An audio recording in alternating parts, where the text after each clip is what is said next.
Hello, I'm Dashe, and today I would like to do a book review about Santeria, Candle, Herbs, Incense Oils by Montenegro, Formulary, and Spellbook. Okay, this is the book. And Montenegro is a very prolific writer. He has written in the 90s the infamous Powerful Potions of Santeria, and this book I think is like another one that he has written that has much information in it, and it has its good sides and its bad sides, and it's a very good book. But this is an advanced book, meaning if you are not a Santero or if you are not in an African diaspora spirituality group, this is an advanced book for you. So make sure you have your spellcasting basics ready, and that you have some sort of affinity to the African deities, and that you have performed some offerings for them before approaching or attempting to analyze or to work with this book. So, what does it have? Let's go over the table of context. It has the herbs of the Orishas, that has like herbs for Orisha Eshu, Elegua, or Batala, Shango, Oshun, Yemaya, Orisha Oko, Olokun, Babelu Aye, Ormila, Oya, Ochosi, Ogon, and Nasanin, which is very good. I have not seen, everywhere on the internet when you see like lists of herbs of the Orishas, many of those were plagiarized from this.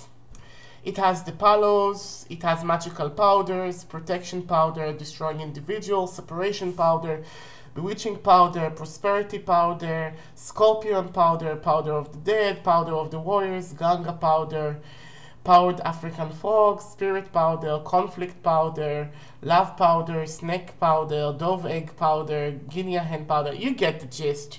I think that many hoodooists could actually gain something out of this book.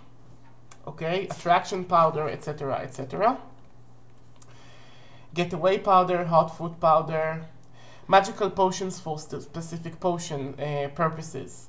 Protect your home from enemies, destroy an individual, make an individual move, separate friends or lovers, bewitch an individual, make a person fall in love with you, win a legal battle, dominate your lover, protect an individual from sickness. Magical oils, list of natural essential oils in which Orishas and magical purposes that they have. Oil formulary, oil lamps, all of those of you that are interested in making like lamps for magic, and now aroma lamps and just regular oil lamps or kerosene lamps or Hurricane lamps are back in fashion. So those of you that are into it, it has lots of lamps like Oshun oil lamp, Yemaya oil lamp, Oshun Attraction oil lamp, Oshun Prosperity oil lamp, Ochosti oil lamp. I'm reading excerpts here. It's like too much to read. It's like episode 6 and there are like 20. So, day candles, plain solid colored candles, two-tones colored candles, speciality and illustrated candles, interpretations of candles, candle dressing, easy 7-day candle spells. Which, by the way, those of you that are into ritual magic, there is a candle spell here that I have used to help people find to make knowledge and communication with their holy guardian angel. So you might look at it, analyze that spell and make it your own. Tallow candles, if you can get tallow candles, or just make some candles from tallow yourself. Again, spells, separate individuals, bring prosperity, bring an individual a job, attract love, dominate a lover, dominate an individual, destroy an enemy, court victory spell, reverse the evil eye, return a lover, bring peace to a home, stop an individual from gossiping, bring divine justice, heal individual from sickness, make a person leave, receive a raise in salary. Well, salary wouldn't do you so good if you get a raise in it. Make somebody give you money, find hidden enemies, call the dead, send a spirit, homemade, beeswax candles, incense, floor washes, bath crystals, handmade soap, magical body lotions, tinctures, perfumes and colognes, spiritual waters, earth and dirt, Okay, so this is the table of contents, and as you see, this is a small book, but it has a lot in it, and everything in it, one of the positive things that everything is practical. It doesn't stop and give you lengthy morality lectures about how to do this or that, okay? But it does explain to you the logic about things, okay? For instance, you know, they say acacia oil is associated with Orisha or Mila and is good for psychic awareness, astral travel, and spirit communication. Okay, for instance, an excerpt. Or musk is sacred to Obatala and Oshun and used by men to protection, and also used for purification. And you have oil formulary. Now, while it's a very, very good book, and probably every botanica should keep it, it has a few downsides, and let me recount the downside. First of all, the binding is shit. Look, the book is new, it's falling apart. I really don't like it. And I had to glue several pages back in.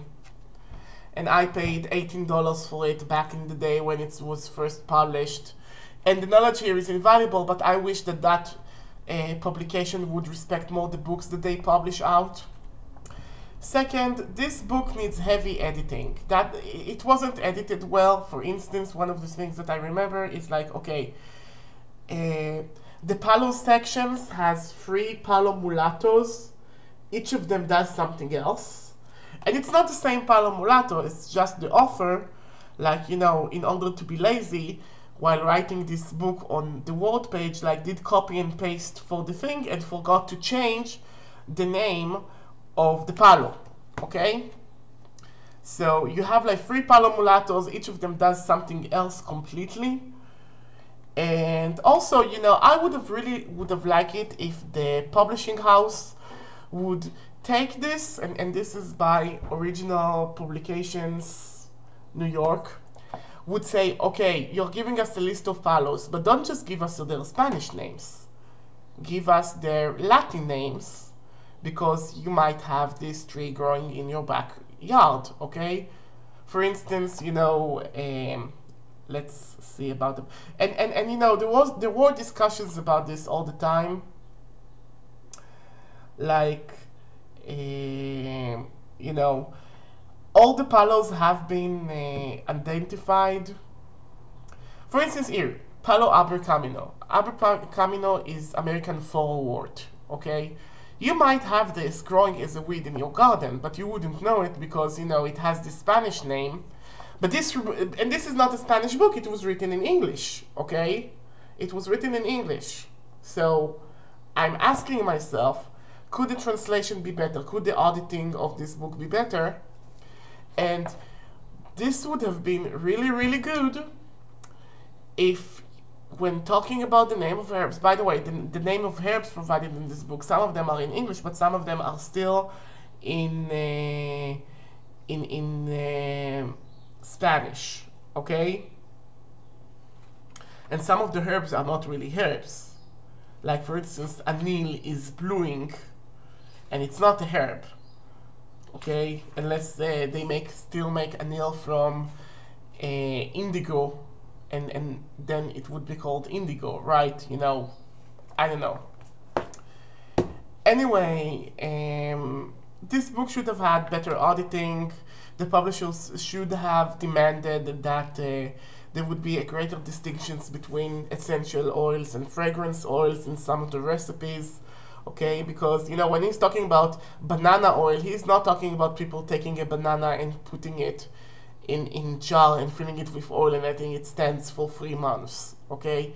He's talking about banana fragrance oil that you can get in certain botanicas, and, you know, and use it, and probably you can get it anywhere in the US or from candle making shops, but people need to make that distinction, because people would start looking for banana essential oil and not find any unless they know what they are looking for. And those mistakes makes this book more complex to go through and understand what does Carlos means when he gives you a recipe. You need to be very adept in aromatherapy, you need to be very adept in, you know, understanding how to dress and prepare a candle and things like that. And this is not specifically it's such a basic thing, because, you know, different people would do this thing differently. So, you know, it's a very good book. I think that everybody that is like interested in Orisha magic, and, you know, or you know, if you're a Santero and you want to know how, and you need a good base of how to cast spells, get that book. You know, I've seen many Wiccans having a Papa Legba head on their altar. I've seen many neo-pagans that are very much connected to African diaspora practices. So this can help you. And understand that it's very much mixed between,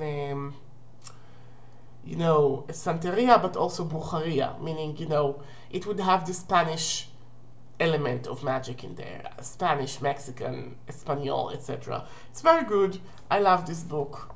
I don't know if you know it. I don't know if you have seen reviews of it. But if you can get it, read it.